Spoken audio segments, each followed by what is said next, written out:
हरे कृष्णा। हिंदू धर्म में श्री कृष्ण जन्माष्टमी का विशेष महत्व है। भगवान श्री कृष्ण के जन्मोत्सव को ही श्री कृष्ण जन्माष्टमी के रूप में मनाया जाता है।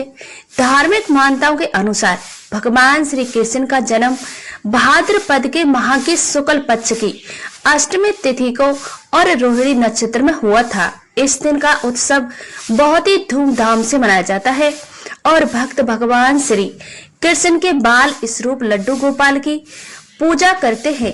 इसके साथ ही इस दिन व्रत भी रखा जाता है, जिससे संतान प्राप्ति और अन्य मनोकामना हो पूर्ति होती है। बहुत शुभ माना जाता है।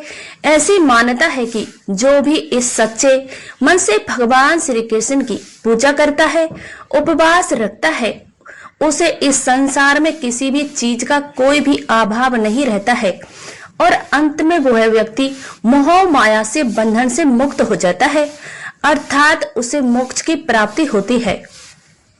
इस दिन से सच्चे मन से व्रत करते हुए कोई भी मनोकामना अवश्य पूर्ण होती है। जन्माष्टमी के दिन भगवान श्री कृष्ण का पूजन किस प्रकार से करना चाहिए, ये आज के इस वीडियो में आपको बता रही हूँ। आप भी सभी इस वीडियो को ध्यान पूर्वक देखिएगा। सबसे पहले बात, आज के दिन भगवान श्री कृष्ण के बाल स्वरूप यानी लड्डू गोपाल की पूजा होती है। यदि आपके पास लड्डू गोपाल जी हैं तो आप उनका पूजन करें।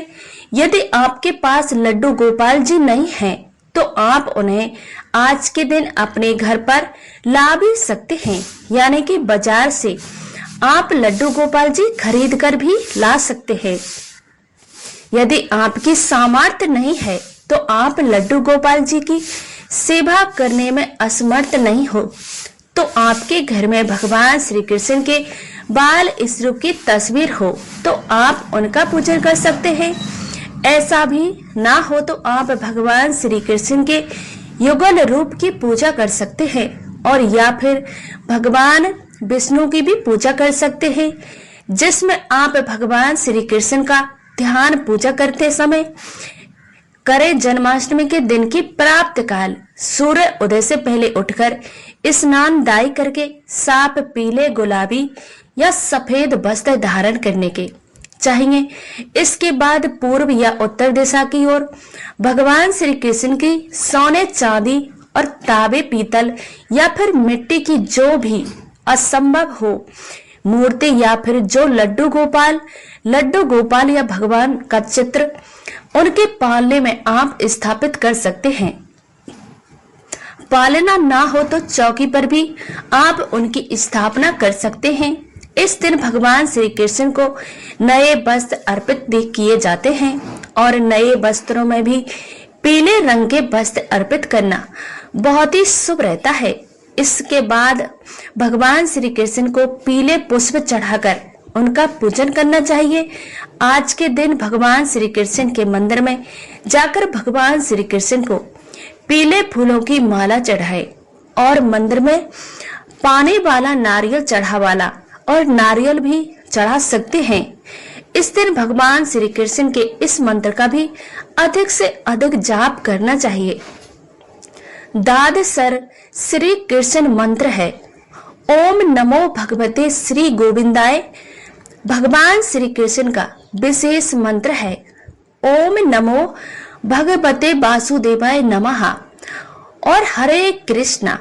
इस महामंत्र का जाप आप इस दिन सारा दिन सच्चे मन से हरे करें। स्कंद पुराण के अनुसार ये ना कुरुवर्ती जानत जन्माष्टमी व्रत में भगवती नर प्रायवारे, अर्थात जो भी मनुष्य जानकर भी कृष्ण जन्माष्टमी का व्रत नहीं करता है वह मनुष्य जंगल में सर्प और बाघ होता है। वृद्ध, रोगी और बच्चों को इसमें छूट होती है। मदन रतन स्कंद पुराण का वचन है कि जो भी उत्तम पुरुष है वे निश्चित रूप से जन्माष्टमी व्रत को इस लोक में करते हैं। उनके पास सदैव स्थिर लक्ष्मी का वास होता है। इस व्रत को करने से उनके समस्त कार्य भी सिद्ध हो जाते हैं। ब्रह्मा वेदर्थ पुराण के अनुसार जो प्राणी श्री कृष्ण जन्मा टंकी का व्रत करता है वह 100 वर्षों जन्मों के पापों से मुक्त हो जाता है। भविष्य पुराण के अनुसार जन्माष्टमी का व्रत अकाल मृत्यु नहीं होने देता है। जन्माष्टमी का व्रत करते हैं उन्हें आरोग्य धीर्यायु प्राप्त होती है। शास्त्रों के अनुसार एकादशी का व्रत हजारों लाखों पाप नष्ट करने वाला अद्वितीय ईश्वरीय वरदान है। लेकिन जन्माष्टमी का व्रत हज एकादशी व्रत रखने के पुण्य के बराबर माना जाता है। भगवान श्री कृष्ण का जन्म रात्रि में 12 बजे के हुआ था, इसलिए सारा दिन उपवास रखकर रात 12 बजे के बाद श्री कृष्ण जी का जन्मोत्सव मनाएं। इस दिन भक्त प्रतीक के रूप में भगवान श्री कृष्ण जी का खीरा काटकर जन्म कराते हैं और जन्म के समय उनका दूध दही शुद्ध जल से अभिषेक किया जाता है। जन्म के पश्चात भगवान श्री कृष्ण के बाल स्वरूप और लड्डू गोपाल जी को पालने में झूला झुलाया जाता है। भगवान श्री कृष्ण को माखन मिश्री अत्यंत प्रिय थी। अपने बाल अवतार में कान्हा जी ने माखन के लिए बहुत सारी गोपियों की मटकी फोड़ी थी और घरों में माखन चुराया था, इसलिए उन्हें माखन चोर भी कहते हैं। इसलिए आज के दिन उन्हें माखन मिश्री का भोग अवश्य लगाए। जन्म के बाद भगवान को पंचामृत में तुलसी डालकर, क्योंकि भगवान श्री कृष्ण की पूजा में तुलसी ना हो तो पूजा अधूरी रहती है, इसलिए तुलसी डालकर फिर माखन मिश्री या साबुत दाने खीर पंजीरी खीर आदि का भोग लगाए, खीरा आदि का भोग लगाए। चाहिए इलायची मौसमी फल नारियल और मेवा आदि भी अर्पित कर सकते हैं। भगवान श्री कृष्ण की आरती करें। आरती करने के बाद प्रसाद को भी भक्त जनों में बांटकर इसमें भी ग्रहण करना चाहिए। पूजा करने के बाद सबसे अंत में क्षमा याचना जरूर करें।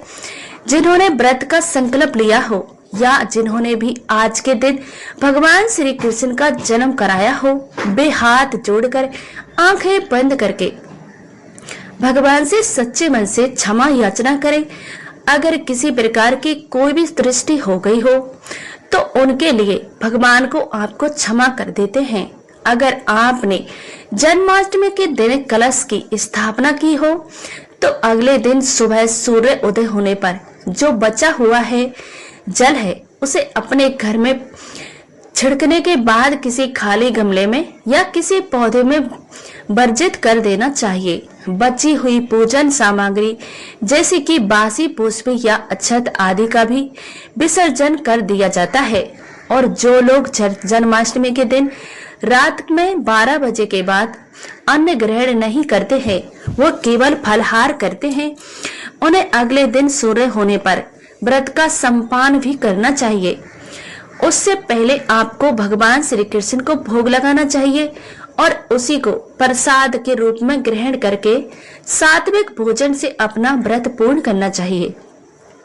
इस प्रकार श्री कृष्ण जन्माष्टमी की पूजा विधि को संपन्न करें और भगवान श्री कृष्ण की कृपा प्राप्त करें। जब आप श्रद्धा और समर्पण के साथ भगवान की पूजा करेंगे तो भगवान श्री कृष्ण अवश्य ही आपकी प्रार्थना को स्वीकार करेंगे।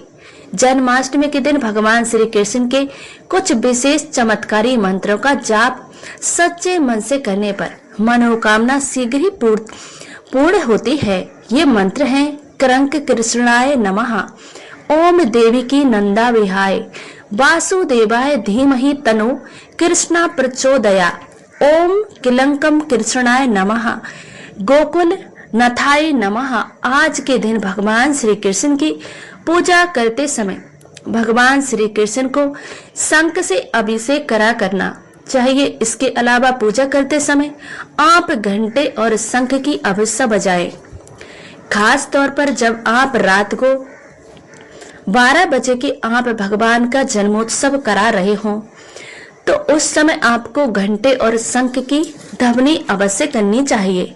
आज के दिन भगवान श्री कृष्ण के अलावा भगवान श्री कृष्ण को जन्म देने वाले माता पिता अर्थात देवकी और वासुदेव जी का और भगवान श्री कृष्ण का लालन पालन करने वाले माता पिता अर्थात नंद बाबा और माता यशोदा और भगवान श्री कृष्ण के भाई बलभद्र जी को और उनकी बहन सुभद्रा जी की भी पूजा करनी चाहिए। ये थी आज की वीडियो। उम्मीद है आपको पसंद आई होगी। अच्छी लगी है तो वीडियो को लाइक करके कमेंट बॉक्स में हरे कृष्णा लिखना मत भूलिएगा। अगर आप इस चैनल पर नए हैं तो चैनल को सब्सक्राइब कर लीजिए और आगे आपको इस चैनल पर आपको कथाएं सुनने को मिलेंगी, तो आप कथाओं को अवश्य ही सुनिएगा। तो बेल आइकन को भी आप प्रेस कर लीजिए ताकि आपको सबसे पहले आपको वीडियो मिल सके। धन्यवाद। मिलते हैं अगली वीडियो में। तब तक के लिए जय श्री कृष्णा।